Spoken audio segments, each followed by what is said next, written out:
Good evening, everyone. Welcome to the West Yorkshire Football Show and what would be our usual Monday night roundup on a Wednesday, given the bank holiday weekend we've just had. I'm Chris Bell. Delighted to say I'm joined, as ever, by Stephen Downs, Gareth Walker, and Dave Foy. How are we all doing, gents? Are we well? Good. All right, yeah. If people could watch the conversations that we have before this show, we'd storm into stardom. Honestly. Do you reckon?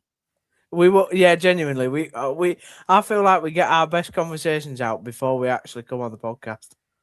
I suspect we possibly get taken off air as another possibility as well. Let's be fair. How are we all? Did we all have a good bank holiday weekend for a start?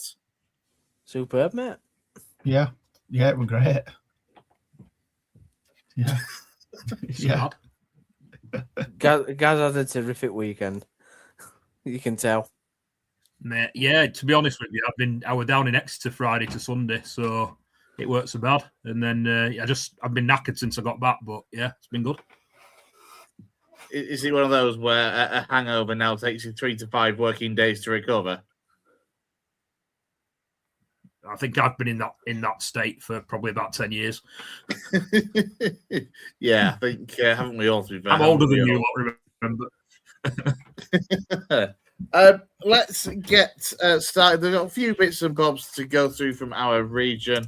We'll hopefully be joined as well, maybe a little bit later on, by our Leeds United man, Jason Booker. We'll start, though, with the non-league scene. We'll start with Dave and FC Halifax Town, of course.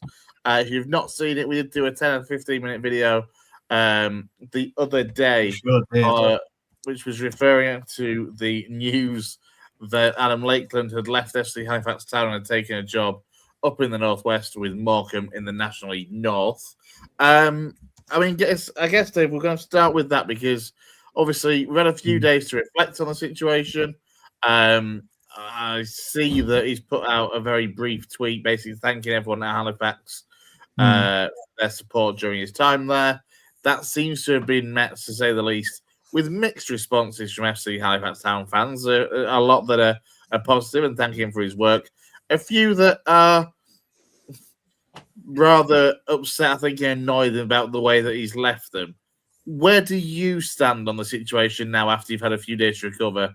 If you can answer with more than 3 words, that would be appreciated compared to the video we did last week. I mean, it had everything, didn't it? That reaction video. We had dead people up for managerial roles. We had me being cross. It had a bit of everything. I mean, it was gold, wasn't it? But Adam Lakeland put out on his LinkedIn something along the lines of, I've left the club in a better place than I found it. And again, it's the sort of thing you can say when you've left, and it is a bit of a throwaway line, but he's right. He's left us, I think, we were worried last pre-season where we had the annual exodus of players, losing Adam Senior, among others, and he come in a little bit of an unknown from most of the fan base, from what I could judge, bringing in his own players from Kings Lynn, but it's worked out for us this season. And as I said, I think in that video and previous, most of our key players this season are under contract. So should they want to join him at Morecambe are going to have to pay a fee. I'm sure I'm probably going to jump the gun a little bit here, Chris, but today Morecambe have put a statement out trying to refute evidence that there's a winding up order been put in against the club from former owners. And on the one hand, it's like people want to take the easy route and just laugh at Adam Lakeland for, oh, what a mistake you've made. Look what a mess it is. But he's still chosen that situation over what he perceives happening at my club. So on the one hand, it's one thing, which is the easy route to just laugh at him and say, oh, what an idiot. But then on the other hand, really, he should be self-reflecting for why does he think that's better? He's also stepped down a level, don't forget. Why is that a better prospect to him? That's the key question. We've touched on this certainly in our kind of group chat over the last few days, and obviously, say he used the words that it was an offer that he couldn't refuse at Morecambe, and we've spoken a lot. Let's be fair, not just recently, but over the last couple of years, if not longer, about where the ambition is. For example, with an FC Halifax Town, in terms of wanting to kind of get but into the EFL and putting the money up there, I guess, to do it. And obviously, we've seen Wild, Millington, and to be fair, Lakeland as well last season. Yeah, you can put Lakeland in that bracket. Like overachieve with the budgets they've got. We've said that for me, I can see Morecambe being a side that have said, look, here's a bigger budget than you got at Halifax in the league below.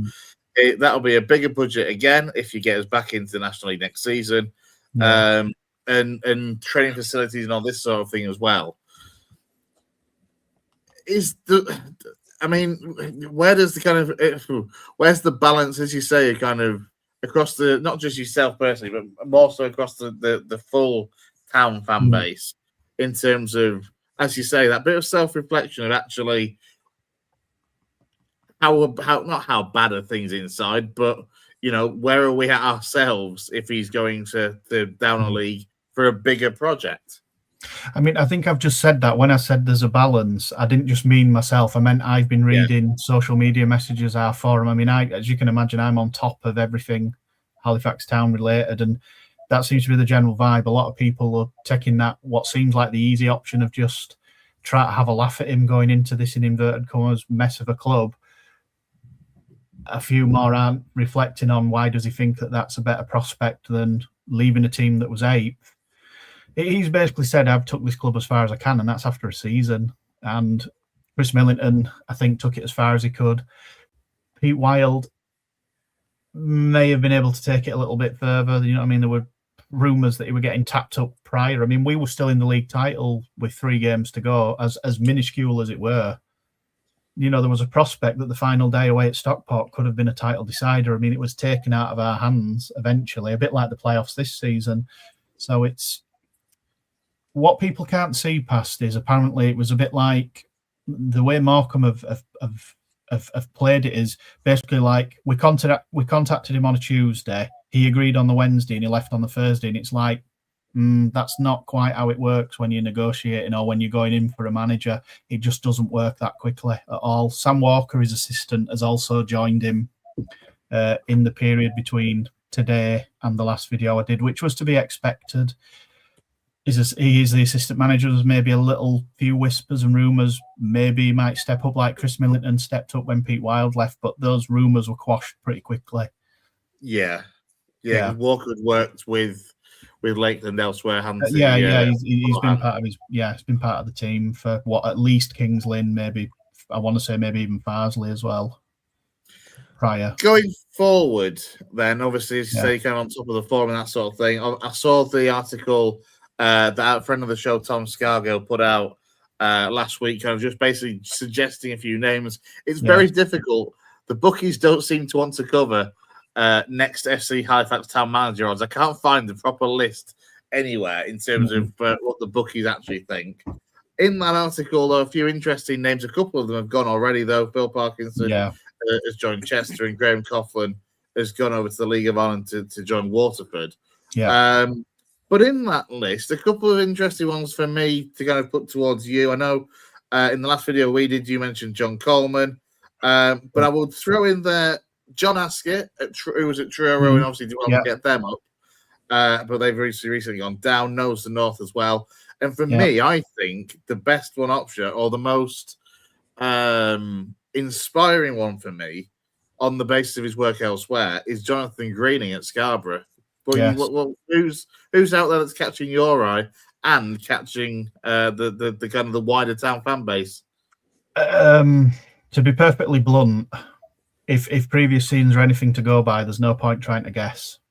Nobody really guessed Adam Lakeland. Nobody saw Pete Wild or Chris Millington, really. A few people said John Rooney. He signed a contract extension at Macclesfield. I mean, he'd have never left there anyway. If they're in a better place than what we are, obviously just beat Palace, FA Cup run, 4,000 crowd, yada, yada, yada, all that jazz. I'm still...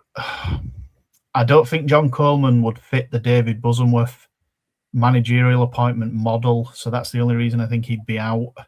There's been a lot of names bandied about. There was a guy, is it Callum McIntyre, possibly, that was at Chester recently. He got mentioned. As you say, Phil Parkinson and John McGrath have been taken off the table. Not John McGrath. So, oh yeah, was it John McGrath? You've just said he was gone to Watford. Great, yeah, Graham Coughlin. Yeah. Sorry, my head's just spinning with all the names. Yeah. So I mean, it could be John McGrath from Buxton. You know what I mean? A few supporters have said they like the look of some of the players in their back line. So if he comes and brings them, that'd be maybe a positive. I don't know. As you say, Jonathan Greening's a pretty good shout. I don't know what his contract situation is, but I'm more swayed towards he's under contract at Scarborough, so we might have to buy him out of it. It does fit that mould, though. Yeah, it's one of those. Is the money there to pay somebody out of a contract that's already in a job, I suppose? Yeah, and I mean, today we announced it again. I don't know if I'm jumping your notes, but our goalkeeping coach, Paul Oakes, has announced that he's leaving the club after 6 years, go to Radcliffe. It's a move that suits him personally, and he leaves with everybody's best wishes. He's almost got the opposite reaction to what Lakeland got. He's done his 6 years. He's moving to Radcliffe. He's Oldham-based, and he has a goalkeeping coach type business, so it just fits for him. And obviously Radcliffe aren't exactly paupers themselves, from what I gather. So it's a move that suits him. I knew he was going because he contacted me asking for stats and clean sheets on all our goalkeepers since 2020, 2021 when he came in. So I had an idea he was leaving. I thought, oh, there he goes. But, you know, wish him well. Everybody's wished him well. I ain't seen one bad word said about him. As I say, complete opposite to Adam Lakeland, where everybody's fully behind it. I mean, again, I don't know if I'm jumping the gun. We've got Nat Ford. You know, while we're on the subject of goalkeepers, reserve goalkeepers took to social media and says, oh, thanks very much. This is how I found out I've been released. However, whose job is it to tell him he's released? We've just lost the manager and the assistant manager. It's their job to tell him, really. Possibly, I put this on the forum, maybe the club owner in order. Maybe then the club secretary. You know what I mean? People are like, what a way to find out. What are the media team doing? It's not the media team's job. No. Their job's just to put the news out. He needed to be told by Adam Lakeland or Sam Walker before they left. Or, come on, he must have already known. Or just wait till just wait until whoever the new manager comes in to make a decision on him.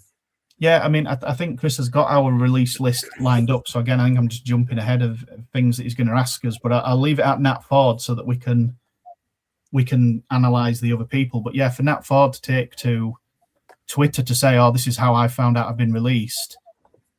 Again, I don't think he'd have any reason to be disingenuous about it, but it's not the media team's. It was the manager's job to tell him.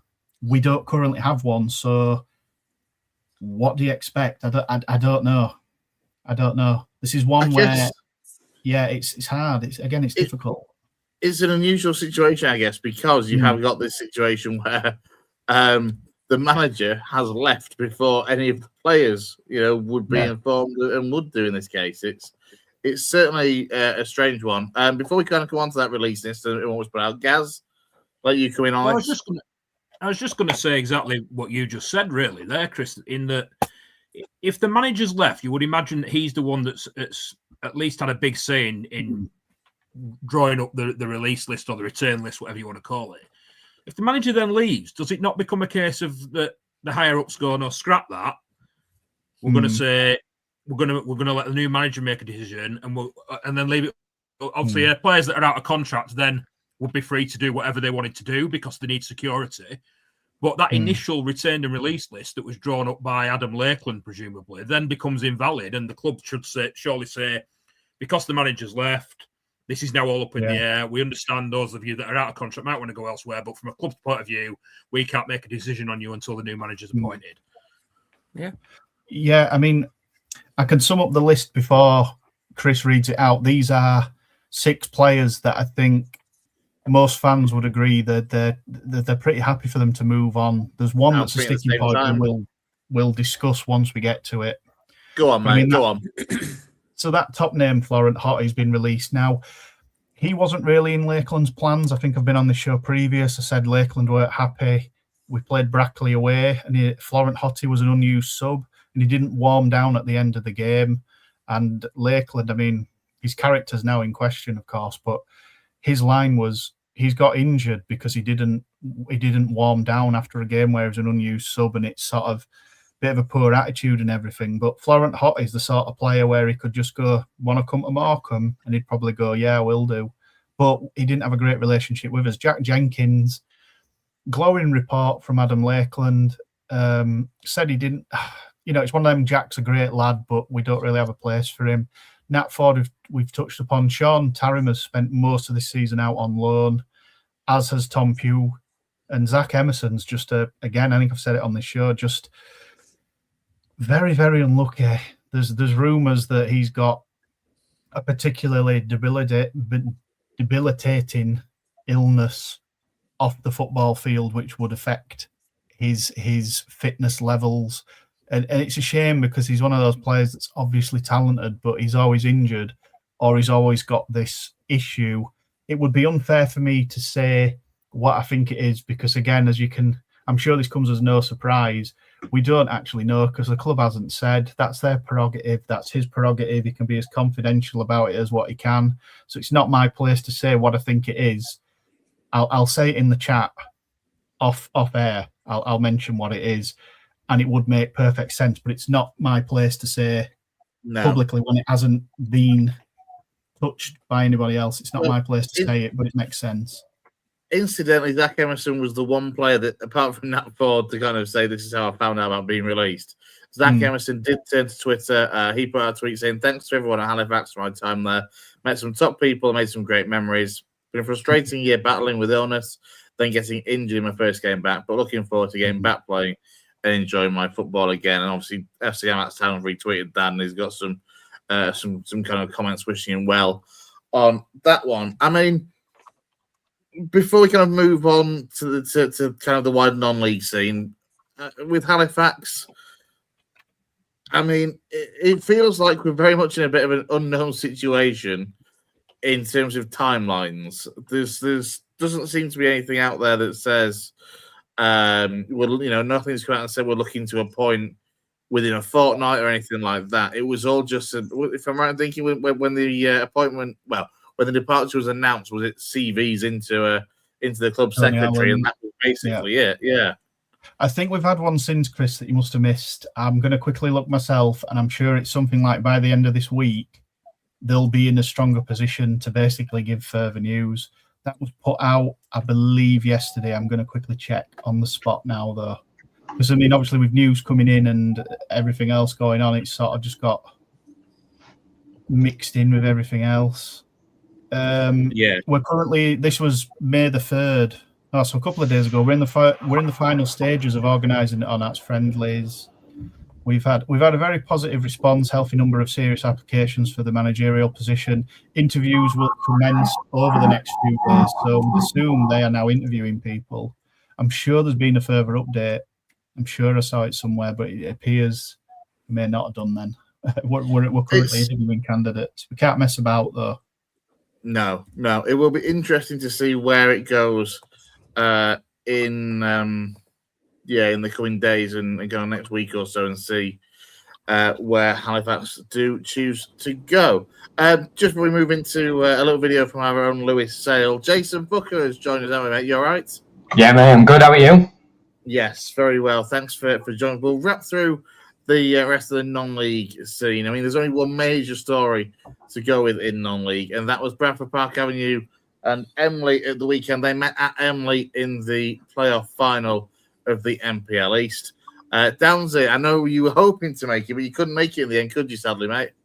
No, I couldn't. No, unfortunately not. However, I've spoke to a number of people, obviously, that were at the final. I spoke to Richard Tracy today, which I can touch on after Lou's video. It's up to you. You're the host. I mean, what a result, really. What a tense match. Went all the way to penalties, which I think Lou did predict, actually, when we did the show last week for the preview. And yeah, I mean, there wasn't a lot in it. They were just, I think Bradford Park Avenue hit the post. I think Emley had a couple of shots wide, but apart from that, there weren't a lot in it. I managed to listen to the last. I think there was an excellent save from Jordan Porter as well, down there there. Was. On socials. Yeah, there were. Yeah, red card from Matt Beavers as well. Yeah, which obviously helped Emily's cause going into extra time. But yeah, it was a good chat with Richard. Yeah, I mean, do you want to play Lou's video first? He can give more of a reaction to the match, and then I can talk about maybe what Richard's had to say. Yeah, so this was Lewis Sale's take. He was on commentary duty as well for Bradford Park Avenue, and he did us a little video just of how he thought the game went at the weekend. Lewis here for the West Yorkshire Football Show, looking back at Emily's promotion to the MPL Premier Division after their 5-4 penalty shootout victory against Bradford Park Avenue at the fantastic media welfare ground at the weekend. Emily keep on rising through the leagues following their promotion from the Northern Counties Premier Division. They just keep going up the pyramid, don't they? And listen, a great club with great people, a lot of respect from a lot of clubs around the division, and as well from Bradford Park Avenue on the day as well. And Emily and Richard Tracy's men have secured their place amongst the big boys with the likes of FC United and local neighbours Guiseley as well. But the game was a tight affair on a very dry and bobbly pitch in very hot conditions.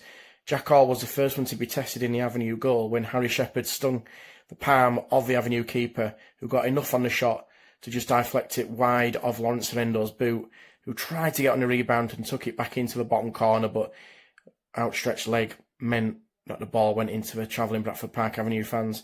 Avenue did dominate possession for the majority of the game, it's got to be said, but really struggled to test Jordan Porter until the last quarter of the second half. And that was when Avenue reduced down to 10 men with their captain Mark Beavers, who was sent off for his second yellow card. But like I mentioned, Avenue finished strongly and probably felt they could have won the game in the first 90 minutes. They basically threw the kitchen sink at Emily, despite being down to 10 men. Emily were hanging on. Avenue were throwing bodies forward, had a couple of opportunities at goal, none more so than Adam Hall, the substitute, came on for Avenue, replacing Ben Andrucci, and on the turn his shot was unbelievably saved with the right hand of Porter, who has been promoted with Liversidge early in the season as well, and Emily have got him to thank as well to keep him in that game. Extra time, well, it was an interesting one. Both teams were absolutely flat out on energy, on bodies, and it was always feeling like it was going to go to penalties, and it did. The penalties were brilliant from both teams, pretty much sending either the keeper the wrong way or down the middle. But unfortunately for Avenue, it was Jack McCourt who put his shot just wide of the far post.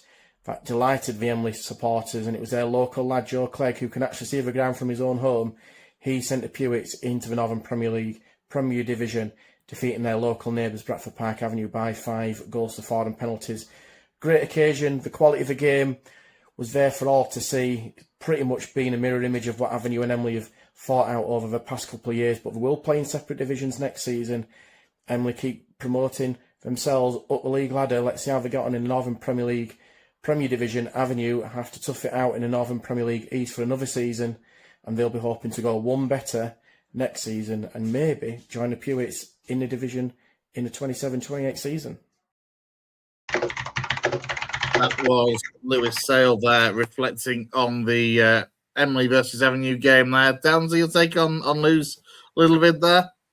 Yeah, I think, look, there's obviously a lot of respect between both clubs, and that was seemingly so at the final. Richard mentioned it today in my conversation with him, where everybody on both sides wanted to win that game, but there wasn't really a feistiness there. It was kind of a mutual sort of respect of whoever won the game probably deserved to go up, and it came down to a penalty shootout, and it's the cruelest way to win, isn't it? And I did feel sorry for Lou on Saturday. Obviously, like I said, I couldn't be at the game. I would have, been able to speak to him there and then. But I felt sorry for him. I know that there's a couple in here that Jay particularly who has a bit of a feeling with Avenue. But I was delighted for everybody at Emily because I know how hard they work. I know what goes into that club. I know what they do on a weekly basis to keep that club going in the direction that it's gone, on not a lot of funds at all. I mean, literally, they count their pennies at Emily because of the way that it's been run in the past and the direction that they've gone in the past. I mean, the club has been through a real turmoil, in the last 30 years. And in the last 6-7, they've managed to get up to to this stage now. You know, I asked Richard right out today in my conversation with him.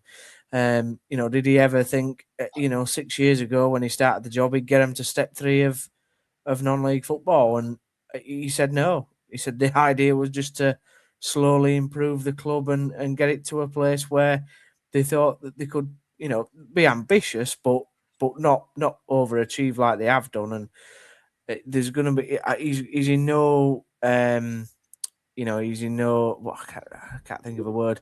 He knows it's going to be tough next year. I mean, there's some big clubs in there. United and Manchester, clubs like that. Curzon Aston, who's been at the top level of non-league football. There's some absolute giant clubs that could be in that league next season, and Embley are up there now. The one thing that Embley have done really well, over the last couple of seasons is they've had that. I don't mind saying it, terrier underdog type of spirit, where they've done really well against the bigger teams in the division. Like this season, they went and beat Matlock 4-0. They weren't supposed to do that. They have tested Redcar this season, even though they've scored 3 million goals in that league. So, it's the smaller teams where Embley have slightly struggled against. And, next season, every team's going to be a big team. I mean, there were 1,700 people at Embley. That's the biggest crowd I believe the club's ever had. I could be wrong, but I think it's the biggest crowd that they've ever had at the Fantastic Media Welfare Ground. Now that's going to be a very staple crowd next season. I mean, that's what we're talking. The levels we're going from, 400 fans 2 years ago to nearly anywhere between 1,000 to 1,700 fans next season. That's going to be the big thing, isn't it? That is going to be on that. Is keeping a lot of those that came along for the playoff final, for example, for an Emily persuasion, of getting them coming back on a regular basis next season in the league above. Absolutely, but that also puts added pressure on the volunteers, the staff around the ground, and people have to remember that. I know we talked about it last week and we mentioned it a lot, but it is true, that it's not easy to run a football club at that level. He talked about on the pitch, Richard. Obviously, you'll be able to read the full article when it's eventually written and it's on the website. But he's already talking to managers that have been up at that level, such as I can't remember the guy's name, but the guy who got Liversidge up there. He's talking to other managers. He called him John. I can't remember his name. But he's talking to other managers that are currently up there in the league now, and he's going to have conversations because there's obviously some rule changes that the club haven't necessarily been aware of because they've never had to do them. So, to do with contracts, to deal with things that go on behind the scenes that the club's never had to do before. Because does the ground fit the criteria? It's only supported on 3 sides. Yeah, I think it does. I think they're pretty satisfied with that because, as we saw, Dave, when we went for the semi-final, there has been changes ever since we went back. So I think there's been structural changes there, even though they haven't got that forced down. But there's, bloody hell, Oxford United playing, we'll next week with 3 sides. So, I just think it's an amazing achievement for the club, Chris. I think it's going to be so difficult next season. It'll be interesting to see what they have to do with the squad. Have to add some more quality, definitely up front in that squad. People like Jack Cowgill will be important for them at the back. Probably have to have a bit more experience, maybe in the midfield.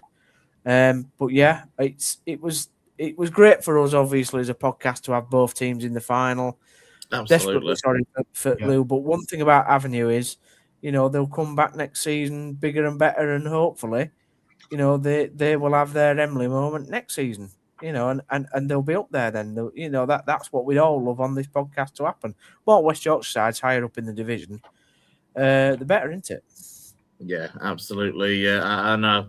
I checked in Avenue on my way back up from Port Vale on Saturday, and they were disappointed, understandably, but they are certainly right on the case of improving and getting stronger for next season. There's possibly talk as well that Matlock may end up with a lateral movement into the Central Division away from the East. So, yeah, they may lose one of the big hitters in that division, which would be welcome. Although there are some big sides going down into and up into the NCL East from the Northeast in particular. Just very moving on fully from the Northeast, you mentioned them a minute or two ago, Liversidge, who of course won the NCL Premier Division, so are back into the NPL East this coming season. They were in League Cup action last night. If you remember, Downsy and Dave, we went to the cup final a couple of years ago when Emley were in it against Parkgate. It was that cup final was last night between Liversidge and Rossington Main. It was Liversidge who were champions as another trophy in the cabinet, and they did it in emphatic fashion as well with a 7-1 win over Rossington Main. A couple of goals for Keelan Swales and a hat-trick for Ben Atkinson, amongst them in front of 400 or so at Scunthorpe United's Glanford Park. That is former Bradford City's Ross Hanna as well, by the way. It is, yes. It actually is, yes, Gaz. Yeah, that is the Ross Hanna, still going strong. I'm pretty sure now he's into his early 40s. Blast from the past, that. So. We took him from Matlock about 10, 15 years ago. And his goal scoring record was phenomenal at that level. And I think they just took a punt on him. It didn't really work out. He scored a couple. I think he ended up at Halifax on loan, maybe Chester on loan. From us, and then obviously got released and went back into the non-league scene. But interesting that he's still going. And interesting that Rossington, was it Rossington that were playing against 1-0 up last night? And then it is quite the way to go ahead and then not be ahead for any more, isn't it? And then to go on. Keelan Swales is a player. He's keeps popping up at different. I think he were at Avenue for a bit, wasn't he? He was, at the start of last season. Actually, he was Avenue's books. He ended up at Liversidge. Yeah, we're over at FC United before that. Yeah, before that I'd seen him as well. I can't remember where I'd seen him. Ossett. Yeah. I think he was at Ossett. Good little player. Yeah. He knows where the back of the net is. It'll be a big player, I think, for Liversidge next season when they go back up into the Northern Premier League East. Dave, the other actually that's just come to mind, I haven't got it to hand, is the news that Brighouse, who we know have had some massive issues over the course of this last season, obviously finished bottom of the NPL East and was due to be relegated into the Northern Counties East League. However, they have applied basically to skip relegation from into the Northern Counties League tiers and to go into the Yorkshire Amateur League Step 7 and effectively not in the pyramid anymore, Dave. Yeah, so just to put everybody sort of in the picture, really, they would have been getting relegated down to Step 5, so they're now applying to go down to Step 7, beyond what the club statement come out saying. I don't really have anything further to add other than I am now the reporter for that club, and I report in the Brighouse Echo on every game. So, and I've joined the committee, so I'm going to have like a big eye on what happens with Brighouse Town. But I've said it again. I seem to say the same things on every show. I've reflected on this, or I've spoke about this on previous shows. Brighouse's remit and Brighouse's aim since I've been involved for the last few months has been whatever we need to do to keep the club running and to keep the club playing football and be under no real, hardships or pressure. That's where we'll go. I mean, there was little whispers if they got relegated down just the league that they were going to be done. There weren't any big fanfare about, well, we're going to try and bounce back straight away. They were happy just to be there and compete, but they weren't putting out any big statements. They even said we may even get relegated again, and then you're down to, Route 1 Rovers current level, just off the top of my head. The one that Wakefield failed to get promoted out of this season. But it basically was like, as long as we exist and we can field the side every week or whatever, twice weekly, that's where we're at now. We've got to a stage where that's where we're at, basically. Yeah, it is just the cost of running football clubs just full stop anywhere across the pyramid. We've touched on it. They have to go up the country rather than across. So they used to play like Clitheroe and Colne. They're having to travel all the way up to places like we've touched on Redcar. They've had to go to Morpeth. There's 2 sides in Blythe. There's Ashington. They're both Northumberland. Yeah, you're talking 2 and 3 hours to get some of them one way. Obviously, we know what's happening with fuel at the minute. Brighouse stop running a coach. It is just the expenses. Like Emily going up is great, but at that level, if you get promoted up and you go to Northern Premier League, it's like in for a penny, in for a pound. You go to Northern Premier League and it's the same again. It's the same again. And obviously we've got Hebburn that have won the Northern Premier League that have gone up to the north. So they've prepared to do both leagues because they know it's going to be similar travel, put the funds there, whatever. I'm sort of rushing through it a little bit now. But yeah, that's where that level is. Whereas before, this is why I thought the NCEL would have. I thought the Brighouse could have carried on at that level because most of that league, well, all of that league, as far as I'm aware, is Yorkshire. You're talking North Yorkshire, like Pickering, down to your Park Gates and stuff that are one or bands, two that like aren't. Rotherham sort of areas. So you're talking a full Yorkshire league there. An hour north, south, and east of where they are. So Yeah, it is a shame. We obviously wish all Brighouse Town the very best for the future, and Dave, obviously you'll be able to keep us well and truly on tabs on where the club going forward. From the sad news there on the bottom of the pyramid to where the world in football, where money isn't that important, Jason Booker and Leeds United. I mean, you've got to feel for the clubs at the bottom, and I feel really bad going from the bottom of the pyramid there, talking about Brighouse and their struggles financially, to then having to turn to you and say, well, Leeds might stay in the Prem. That's worth another 60 million quid. Yeah, I mean, it's just as important, but in a very, very, very different way, isn't it? Like, the competition is obviously so rife at the top table that you can't even compete without it, really, can you? If you had any bottle, Jace, if you had any bottle, you'd be protesting the club to hand out some money down further down the league. Yeah. As a proper, local football fan, that's what you'd be doing. I'm sure Nagel will be doing his bit, mate. I'm sure he will. No, we're not on about the Americans. We're on about Leeds United. We're on about you, mate. We're owned by Americans as well. Yeah, I'm not on about them. I'm on about you. Put your hand in your pocket and give some money to bring out. Yeah, that's a bit harsh.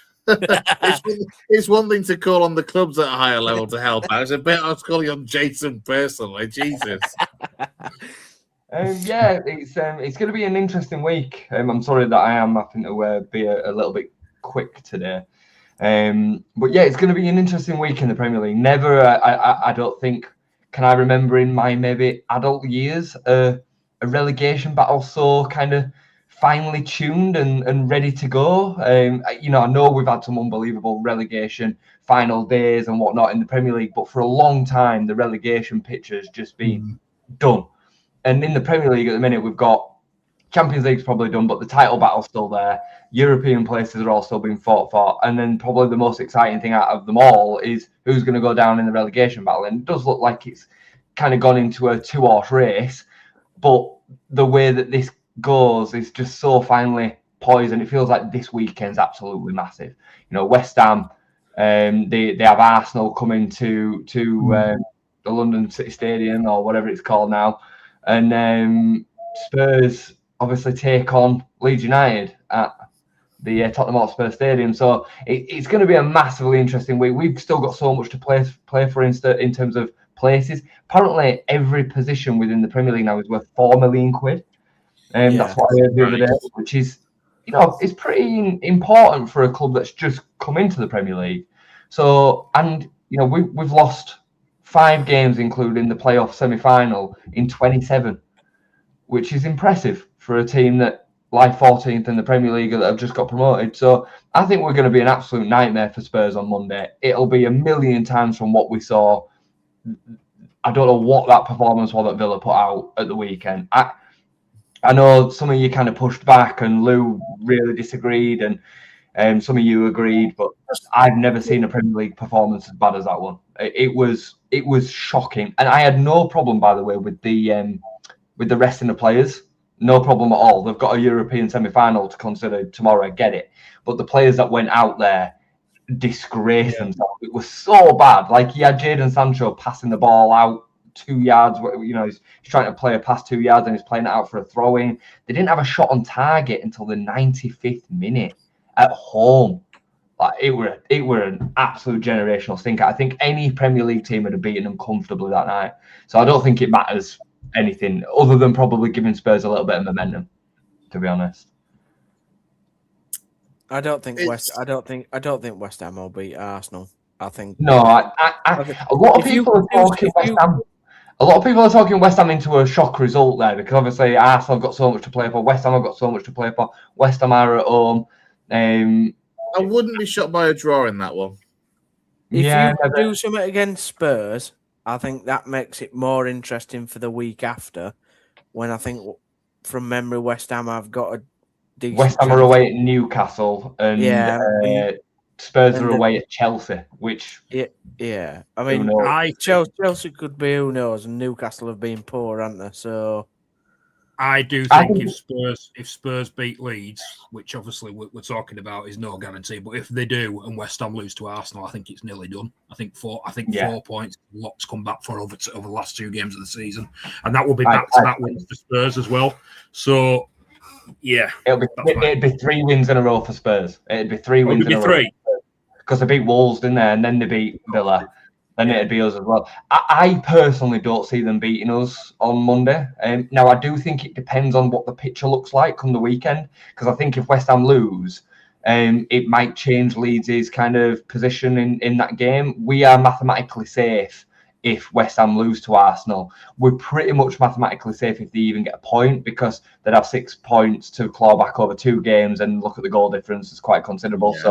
We'd be pretty much mathematically safe even if they don't, as long as they don't beat Arsenal. So it might change the way that we approach Monday night, but I don't think it will. Fark has been very clear with what the expectations are. As you can see with the run there, we're the only team that have not lost a game in the last 6. We're in really good form. And Forest, I think are top of the form table of the last 6 games, and I think we're 3rd.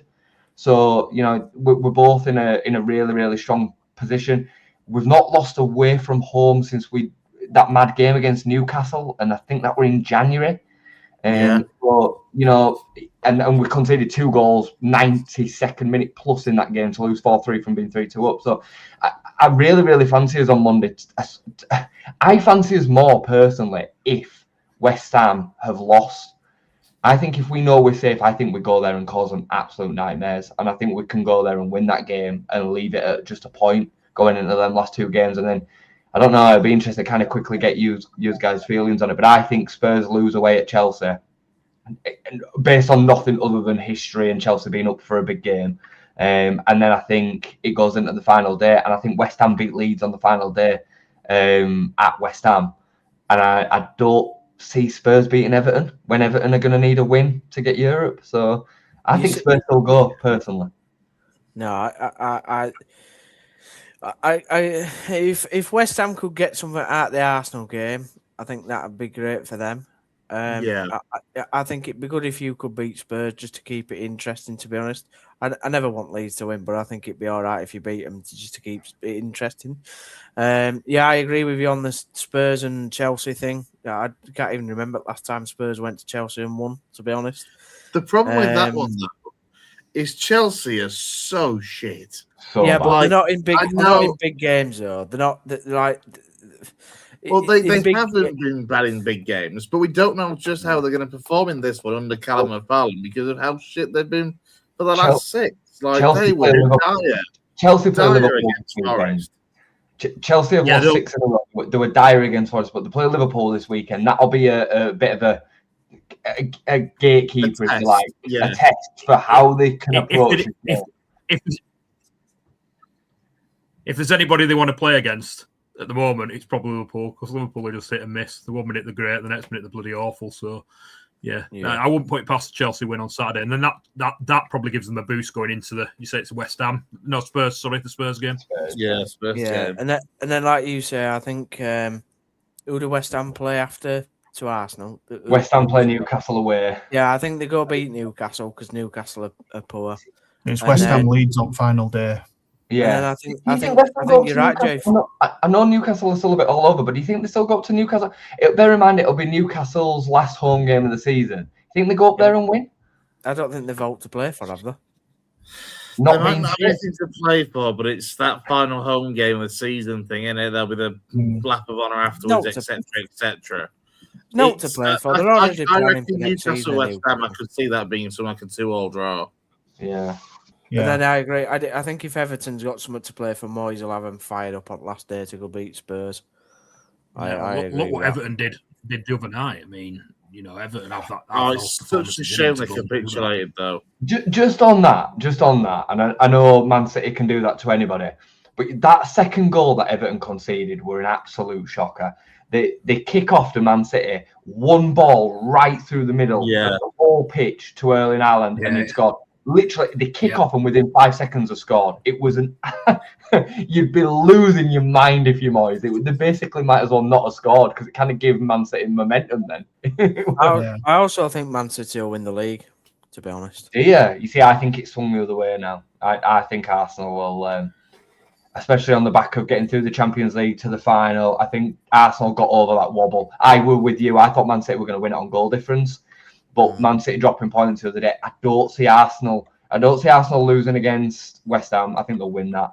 And then they've got Burnley. Yeah, the guarantee. And then the final day, have they got? They're away at Palace on the final day. I mean, and Palace depends. Yeah, it would depend, won't it, a bit on. Obviously, it'll be Glaston's last league game, so they might want to turn up for him. But obviously, it depends if they've got a European final a week or two later on. So, but Arsenal knowing that they need to win the league, they'll win it. They win it. They just win that game. Good day for Ian Wright that day, isn't it? He'll turn up and be a hero for both sets of fans. But I think, to be honest, Jay, just bringing it back to Leeds, I think you were safe the moment that you demolished Burnley, to be honest. I mean, that Burnley side were just timid. Like, they were know about them. They know that they're going down. I'm not shocked that they've sacked Parker. They were better than Villa overnight. Yeah, I know, but you've got this thing about Villa. I mean, I didn't watch the game and I didn't really comment. It was so bad. But Burnley have been bad for weeks and weeks and weeks. So, like, the moment that you demolished them, which I knew you would, to me, you were safe anyway. So, whatever happens, even if West Ham go and beat Arsenal 5-0 at weekend, I won't worry. I'm not overly concerned from a Leeds perspective. I don't think Jay's been worried about Leeds for about 3 months. Yeah, no, I've not been. He has. No, I haven't. I've been really comfortable and confident all season. Brownie's been really worried, and Brownie was still flapping up until a couple of weeks ago. I think we're safe on 43. I don't see for a world in me that Spurs and West Ham both get to 43 or above. I just don't. There's no way. Brownie would be flapping if you were second in the league. He would. He would. And you'd be safe by 50 points. I think not that we needed a turning point, because I think we've been really good for most of the season, and certainly this year we've been excellent. But I will say that the Manchester United away really gave us that. That was the moment that the flick switched, that we went the other way, and it looked like we were going to be comfortably safe, and was beating Manchester United at Old Trafford. It was such a massive moment, because on the back of that we then had Wolves at home and Bournemouth away in the middle of it, where we got a great point, and Burnley at home. You know what I mean? So we were able to follow up that 3 points with another 7 out of the next 3, which is huge in Premier League. So 10 points in 4 games at this stage of the season is absolutely massive. So Leeds, they've done an unbelievable job of the boys. Let me just ask you a question. When did the Leeds creators come out and say that Farker needs to go? No, honestly, Downs, there'll be some already saying it. I mean, I do still watch. That's tongue in cheek. That's tongue in cheek. No, I know it is. But you're actually right. He'll never get the praise I think he deserves. He's done unbelievably well this season. Everybody, I think, thought he was just a championship manager that failed twice with Norwich and all the rest of it. The narrative were wrote, and he's done an unbelievable job. And I still think that this team, on paper, is a bottom 3 team. I still think it. So I don't know if Gaz is talking to us or talking to somebody else, but I think he's done an unbelievable job to be able to get this team to be able to achieve what is achieved. Look at the teams that we're competing against. Nottingham Forest are likely going to be in a Europa League final. Crystal Palace, we're just in front of. They're going to be in a Conference League final. West Ham won the Europa League only a couple of years ago. Spurs won the Europa League last year. These are the teams that we're competing with to finish above 18th. And we're a newly promoted side who have only spent 100 million on 10 new players, which in perspective is nothing. So I think he deserves all the credit. I genuinely think he's up there for Manager of the Year. I really do. I think he's done such a good job. Well, there we go. Let's leave it at that, and we'll let you get back to your tea, Thank you. Jay. And we will speak to you again soon, I'm sure, anyway. Well, indeed. Cheers, mate. Thanks a lot. Oh, we've lost Gaz as well as Jay, and we've lost Gaz at the impromptu time that we were about to talk about Bradford City. Great. Jay, do you want to stick around and talk? No, Jay's gone too. No, Jay's gone. So you've only got me for League One. And you're the one that's like finished now with the season over. I mean, I can talk about the playoffs in general League One. We'll touch. To be fair, we'll touch on Town to start with. Obviously, a comprehensive win in the end to end the season on a high. Yeah, all right. When pressure's off, innit? Look when the pressure's off, the boys turn up. Yeah, I mean Wimbledon treated it like a training game. To be absolutely honest, like they weren't bothered. We weren't really bothered, but you know, I mean, their quality turned out in the end compared to theirs. Yeah, Alfie May got 2 goals. I don't know where that Alfie May's been all season, but well done, Alfie, for scoring 2 goals in a game that didn't really matter. Hopefully, you turn up next season, mate, if you're still at the football club. Yeah, there's not much to say, Chris, to be absolutely honest. I'm really sorry, mate. But yeah, 4-0, you'd think I'd be buzzing, but it doesn't really mean out, mate. They weren't bothered. We weren't bothered. And, you know, all I want to say is, you know, 1,000 fans to travel down there to Wimbledon, which really is back in the nowhere, you know, London. It's one of the easy ones to get to is Wimbledon in London. Yeah, but it's still 1,000 fans to go down there for a game that doesn't matter. Literally doesn't matter. You know, I think he's commendable and shows what the Town fan base is all about. To be honest, you know, the bigger picture for Town obviously is what's going to happen in these next few weeks. We've had the retained list out today. I don't know if you've seen that, Chris, or whether you've had a chance to get a graphic up for it. I haven't. Go on. Is this Town's list? Yeah, Town's release list. There's a lot of youngsters that's been released. Mainly that is the picture. We've also released Mikael Miller. That's probably the standout announcement, to be absolutely honest. He's left after 2 years at the football club. And then it's just the loans that have gone back, which is six loans, I believe. Ryan Hardy. You've got Cameron Humphreys in there. You've got Josh. Oh my God, I forgot his name. I'll run through. Josh I've got it in front of Feeney. me now, mate. You've got Josh Feeney, Will Alves, Cameron Humphreys, Ryan Harder, and Bobby Wales. Yeah, I mean Bobby Wales has been shocking, to be honest. Like the lad needs to go back and have a look at himself. Didn't really look bothered whenever he came on the pitch. You know, Ryan Hardy. I'll just take that graphic off. Ryan Hardy, you know, he hasn't, you know, he came to the football club injured, played about 3 minutes and then got injured again.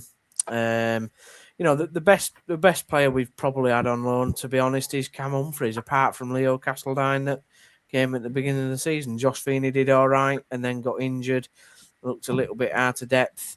So all them players go back. Like I said, Mikael Miller's probably the one that is the standout. I really like him, but he's too injury prone.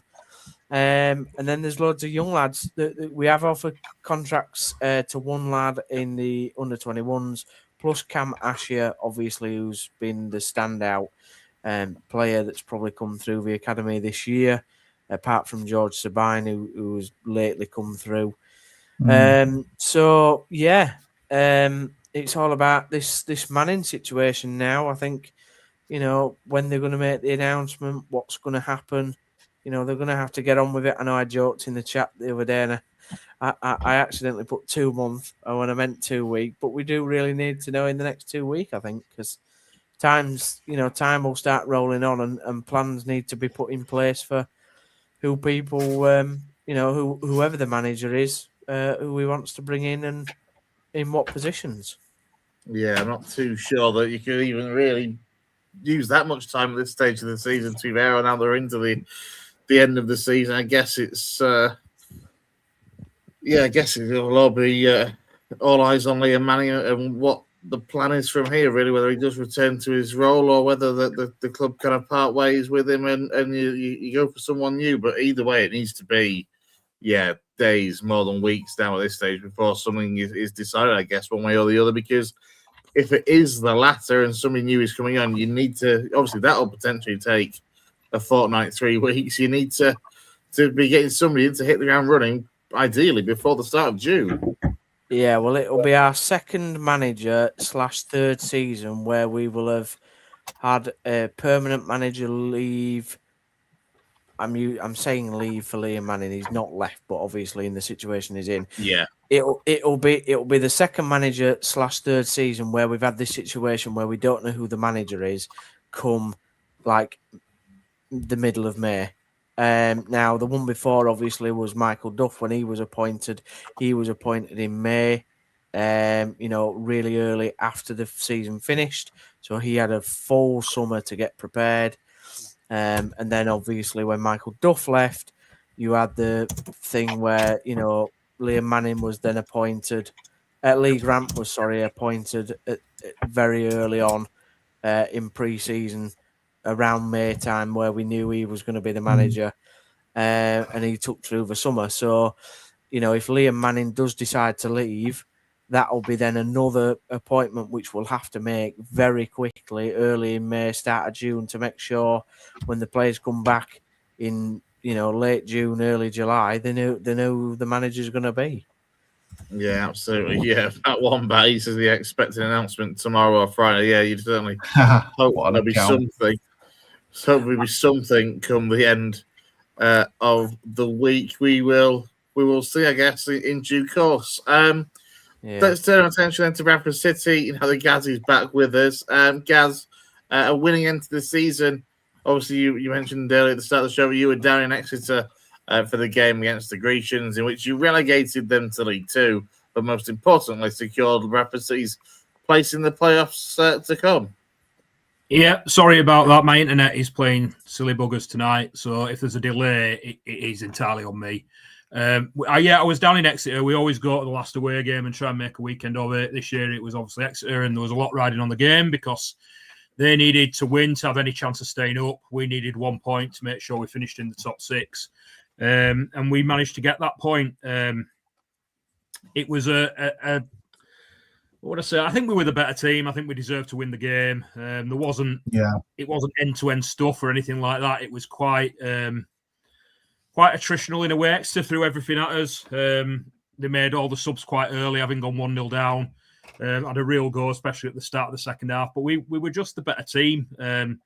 Their manager, Matt Taylor, obviously used to play for City, came out afterwards and said that we were a great example of a good League One side who worked really hard and a team of men, which was really good to hear because that's what City fans want from their team, that they put everything into it and stand up to the physical battle, and that's what we did. The first goal comes from, it's actually a really good save from their keeper, Bycroft, down at his right-hand post from a Joe Wright header and Exeter clear it. And then it's recycled by City. There's a little bit of a scramble on the edge of the box, Sasvich and Lapsley involved, and the ball gets played through to Caden Jackson. And it's a really good finish from Caden Jackson to put us 1-0 up. That's his third goal since joining us in January. Like I say, second half, they had a real go at the start of the second half because they needed to win.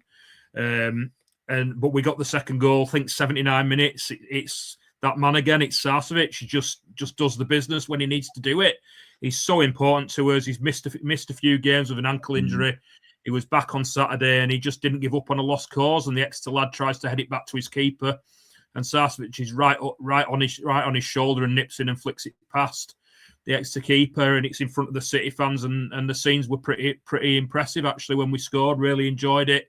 And that it was game done from that point, really, Chris. Exeter did get a goal back in the 93rd minute or something that was totally against the run of play from a corner. Sam Walker's got to do better at his near post. It's gonna raise questions about him going into next season, whatever level we're at, which those questions have been sort of rumbling on in the background for a while. It's not the first time he's made a mistake like that. I think he should have saved it. But yeah, job done, and it's just been a phenomenal achievement to finish in the top 6 in our first year back at the level. I think we finished 4th, so we play Bolton who finished 5th. We actually went above them on the last day because they lost at home to Luton. Luton obviously needed a win to have any chance of the playoffs, and they got that win at Bolton, surprisingly. But it didn't help them because Stevenage got a very, very controversial late winner at home to Wigan. Yes. Yeah, that they did. Whether he crossed the line or not, still, I'm not quite sure anybody really knows that Stevenage goal. They obviously, as you say, secured then that 6th spot. I mean, look, before we kind of look at ahead to the playoffs, we've said all season what a remarkable job Graham Alexander has done to get Bradford to where they are in their first season in the division. And I know at the times there's been fears that you may well fall away, but in the end, it never happened, and you've just been able to kind of go about your business quietly to finish, level on points with 3rd and sitting in a really good position going into these playoff places. Yeah, mate. I mean, it's a phenomenal job. We've finished on 1 point lower than we finished in League Two last year. League Two, we had 78 points. We finished 3rd. This year, we've finished 4th on 77. If there was a 3rd automatic promotion spot like there is in League Two, I said this in the group chat, we'd have missed out on it on goal difference, which is absolutely phenomenal, really. I mean, I'm glad we didn't, because I'd have lost my mind having considered a 96-minute equaliser to 10-man Barnsley a fortnight ago. And if that was automatic promotion, I don't think I could have coped. But yeah, you're right, mate. I mean, it's just an absolutely phenomenal job. There were thoughts. We started the season like a train. We were really, really good. Teams didn't know what, I think, underestimated us a little bit. And we had the whole thing where they were trying to play out from the back, and we just pressed them to death, nick the ball off them. We beat some really good teams in that early stage of the season. As the season wore on, we had to sort of modify our game a little bit because teams had got wise to that high press and were trying to bypass it. And we've not been the same side since Christmas. We have struggled. We've lost more games than we did, but we found a way to still get results and still get the results that we needed to finish in that top 6 position. There'll be criticism of the January transfer window in who we let go, because the players that have come in January haven't really, well, they haven't featured in match day squads over the last couple of months, which shows you what Graham Alexander thinks of them when the squad is in a reasonable state of fitness. That those players, your Mullin and your lad that your White that you've got on loan from Newcastle and a couple of others just haven't featured. But fortunately enough, that first 11 has managed to stay touch wood reasonably fit. And like I said, when you've got Sarcevic in there, he just does a job when he needs to, and he can win you a game. We have missed Bobby Poynton and Tariq Wright over the last couple of weeks, and there's debate over whether they'll be available for the playoffs, which is a huge blow because that's the entire left-hand side.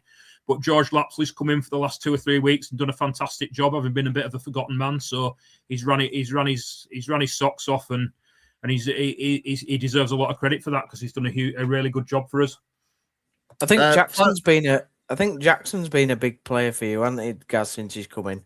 I've seen lots of fans, City fans, giving him a bit of praise, and obviously he got the vital goal, didn't he, on the last day? He seems to be the one that's added the most.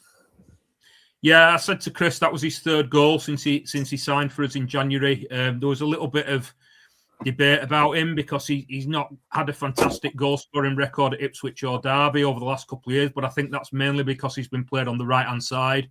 What he does bring to you is he brings a lot of experience, and he's very, very good at the press that Graham Alexander likes to implement. It's another Sarcevic in that his intelligence of his press is absolutely fantastic. We've played him down the middle with Sarcevic on the right and Bobby on the left when they've been fit, and those three, that triumvirate have been really, really good for us. Like I said, Jackson down the middle, 3rd goal. We missed him when he picked up an injury. I can't remember who it was against, a Tuesday night game. It might have been against Port Vale in March, and we missed him for about 4 or 5 weeks.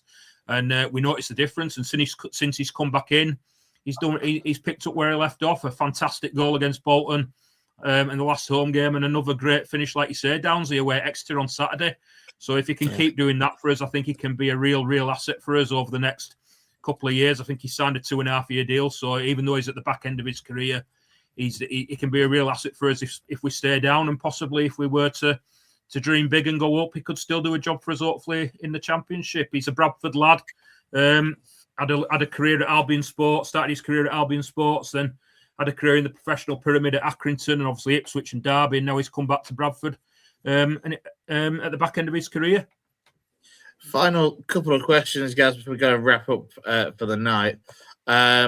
Big question. How good does it feel looking at the league table to see yourself 5 points above 5 places above Huddersfield Town and 10 points above them? Wow. Well, Wow. Yeah, I knew Darcy would have something to say because it's a little dig at Downsy. But I think that it's not just Town. It is Town from a rivalry point of view because they've been above us for so long and they've been sort of looking down on us for quite a long time now. But when you talk about budgets and expectation, Town are one of those clubs that had a huge expectation. They're not the only one. You look at Luton and Plymouth, who are obviously around them in the league, who spent big as well. So to be able to go in and compete against those sides and achieve what we've done is really, really good. I'm just glad we don't have Town in the playoffs because I know that their record in the playoffs is really, really good. And I don't think I'd have been able to cope having finished above them in the league. And then if they'd done us in the playoffs, I don't think I'd have been able to cope. Look, I'm relieved that we've not got them in the playoffs just because their record's good and ours isn't great. It's funnier to just leave them outside the playoffs, to be fair, mate. And look, Bradford and Lincoln doing it for the clubs without money, the clubs without big budgets. The thing is, though, Chris, right, to be fair to Gaz, he's been really gracious all season, right? Apart from, even in the 3-0 whooping that they give us at Valley Parade, he was gracious then, right? You, on the other hand, I hope you get smacked around in the championship and finish on minus 12 points. I hope Sheffield Wednesday beat your record in the championship. That's how much I want you to get smacked about in up there. If Bradford go up, fair play to them. Like, guys, apart from a couple of interesting City fans that I know that I would like Bradford to not go up for, I would be okay if Bradford went up for Gaz. But I can't wait to see you lose 7-0 like away at some crap like Blackburn or something. It'd be funny. Sorry, mate, I couldn't hear you for those 36 points that are in between us. Enjoy it, mate. Enjoy it.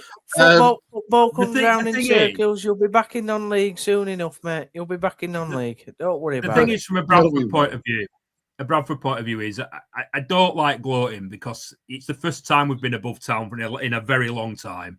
And they have the resources and they have the stature to be able to come back and the budget to come in, and they'll just come again and they'll just keep coming and they will finish above us. And if I'd have gloated after the 3-1 victory earlier in the season, I'd have got it in the net when you did us at Town. So there's no point because what goes around comes around in football. Like we've said before, it works in cycles. And I don't like gloating because it just comes back and bites you later on. And it will do because Town, like I say, have got the facilities and they've got the budget to come, and they'll come again and they will get into the championship because it's impossible for them not to eventually. I even forgot we scored in that game, Gaz. I even forgot we scored. That's how much I have put that game out. I think you'd left by then, haven't you? Yeah, we left, and then we heard like murmurings from the away end, so we thought we'd conceded another goal, and in fact we'd scored. I think. Listen, it's going to be an interesting playoff campaign in it between everybody. I mean, Stevenage, they've got there in the last day now. Does that give them the pumped up advantage that they've got there on the last day? Does that give them the energy to go into that game against Stockport? It's one that I'm not sure if you can say they've got it on the last day. Like, I know what you mean in terms of with that last minute goal, but to be fair to Stevenage, they've been probably in the playoff places more this season than out of them, really, to be fair to them. Yeah, they have. A run where they dropped to about 9th. I think it was just the case of on the last day. That's what I'm going on with the energy. I mean, the big game. If I were you guys, I don't know if I'd have wanted to verse Bolton. I mean, it's good that your second leg is at home, mate. I think that is I always preferred to be at home at second legs when Town got in there. I think Stockport have been hot and cold. They can pull it out, but they haven't been as consistent as what they were last season. Stevenage on the right time, though. Oh yeah, 100%. I think Stevenage is the outsider of the lot. I mean, if they got up, it would be up there with the Yeovils and Scunnies going up. They're not really a championship club, but they've done bloody marvellous to get there. And Bolton, for them, they've been up there the last 3 seasons. I mean, if they don't go up this time, they must be saying to themselves, what do we have to do to get out of this division? Because, True. I will agree with you. I don't know if any of you watched my post-match. I only did it I think it was yesterday or Monday, because obviously I was away, but I did talk in that on the video that I uploaded to socials that Bolton were the team that I didn't want to play out of everybody. I'll be honest with you. Obviously, I've seen both games against all three of those across the season. Stockport, we did the double over them. Now they were both of those games were nip and tuck and could have gone either way. Stevenage, I just think that I don't like how they play. I didn't like the way they shithoused us at Valley Parade about 3 or 4 weeks ago, and I just think that I would hope that would come back to bite them in a big playoff game that attempting to play that way. And Bolton, now I went to both of the Bolton games. We drew against them in both games, but you could argue there were chances at both ends. Don't get me wrong in both of those games, but I would argue that they were most impressive out of those three sides, and they were if anyone was going to win those 2 drawn games against us, it was probably more likely to be them. So they are the team that I didn't want, but there is a rumour doing the rounds that the lad Kenny up front could be injured. That would be a big boost for us. And as you say, having the second leg at home as well, given the contrast in our home form compared to our away form, if we can go to Bolton on Saturday night and not get turned over, then we have a big chance bringing them back to Valley Parade. I think it is also the first time in a playoff campaign that City have been at home in the second leg. In every other playoff campaign that we've been involved in, we've always been at home in the first leg. So I'm gutted. I'm gutted I couldn't get a ticket for Saturday. Bolton have only given us 2,000 tickets, having given us 5,000 for the league game earlier in the season. So I didn't have enough points. I tried to get one this morning when it went to all season ticket holders. I didn't get one, but I'll be watching it on telly, and then I'll be at the home leg a week on Thursday. I think the thing with City and the thing with Stevenage is you have got no pressure on you in these situations, right? Because you're not expected to go up. You weren't expected to go up at the beginning of the season. You're not expected to win these playoffs. So that's what I'd be saying if I were Graham Alexander and Alex Ravel. I'd be going, look, lads, it's free hit for you boys because, there's no pressure. Nobody's expecting you to beat Bolton. Nobody's expecting you to beat Stockport. Bolton have got the most pressure out of all them teams on them because, like what I said before, and to be fair to Stockport, they've got pressure on them as well, because they were tipped. Jay had them in top 2 when they were the season. They were highly tipped to get in the top 3. So there's big pressure on there as well. And also the thing that goes with them is the manager got like an unbelievable record in playoffs or something. Yeah. So, 15 years, every season, Dave Chandler has been a manager at every club that he's been at. He has never finished outside of playoff place. Yeah. For a start. In most cases, he usually improves year on year as well when he's at clubs. Yeah, so there's big pressure on that. I mean, if you want me to tip a final, I don't think he does. I don't think Gaz wants that at all because he knows you and your predictions. No, but I think if you can go there, Gaz, to the Tough Sheet / Reebok Stadium. No, I'm sorry, Gaz. I'm sorry. No, genuinely, I think if you can go there and get a draw, as long as you don't lose, like you said, and get turned over. If you go there and get a draw, that's all you need to do. Go there and get 0-0 draw. I think you beat him back at Valley Parade. I do. Oh God! And then I think Stockport beat Stevenage. But I agree with you. I think Stevenage. The only way Stevenage you get into the final is if they shit hours it. It's interesting because Downsy actually got the City prediction right at the weekend, didn't you, mate? He predicts us to win every time all season. Every time he's predicted us to win, we've got beat. And he said last week, you'll win 2-1 on Saturday, and we won 2-1. Yeah, that's good. You go into the final, mate. Hopefully, your correct predictions. Hopefully, your correct predictions are like London buses, and they come in pairs. Yep, 0-0 at the Reebok, and then you do them 2-1 at Valley Parade. And you go mental and run on pitch at end. The Reebok, apparently you're going back in time as well, crikey. Yeah, well, I don't like the new. It's called the Tough Sheet Stadium, innit? It's the crappiest name in the entire world. The Tough Sheet Community Stadium. It was a Macron before that, but for me, it will always be known as the Reebok. I think it was the University of Bolton Stadium before that as well, to be fair. Yeah. I think so. Yeah, well, we will see. I'm not going to ask you for a prediction for the National League playoff final. I'm going to wrap up before that. I don't want you to ruin my trip to Wembley on Sunday. So Who is it? Rochdale, Boreham Wood? It is, yes. I think you'll beat them 3-1. Are you commentating, Chris? I'll be on co-coms, yeah. So that's childhood dream fulfilled. Tick of commentating for Wembley. Brilliant that, mate. Commentating at Wembley, that's fantastic. From a personal point of view, I can't lose because either Rochdale win for Chris or we get rid of Boreham Wood, who are an awful club. And on that note, good night, everyone. I'll caveat that with that there are individuals, I think, within Boreham Wood that are less pleasant. But generally speaking, I will say Luke Garrard and the people that I've been coming into contact with have been very pleasant in the interest of balance. I think you'll beat them. People. 3-1. 3-1, I'm going. We'll see. We will leave it at that then. We'll wrap it up there. Big thank you to Gareth Walker, to Stephen Downs, and to Dave Floyd. Big thanks as well to Jason Booker, who joined us a little bit earlier on this evening to talk Leeds United. Do keep an eye on the channel. We'll be back with more club-based content over the course of the week. I know Jay and Brownie will have some form of preview to the Leeds United trip to Spurs next Monday night. Downsy, I mean, are we getting town talks in the close season from you, or will it depend on what comes out in the coming days, I guess, manager-wise? Yeah, we didn't bother with Sunday because it's bank holiday and everybody wanted to enjoy themselves. We're going to try and do one this Sunday as a bit of a season review. I think then we'll just do ones periodically when some sort of news comes out. So, yeah, there'll be bits, but there's not really a lot to talk about right now, like I said earlier. Well, I'm sure we can find something for you to reviewing a crap season for 9th place. And on that note, we'll wrap it up there then. I'll say thanks to everyone. Thanks for your comments over the course of the evening. We'll see you soon here on the West Yorkshire Football Show. Take care.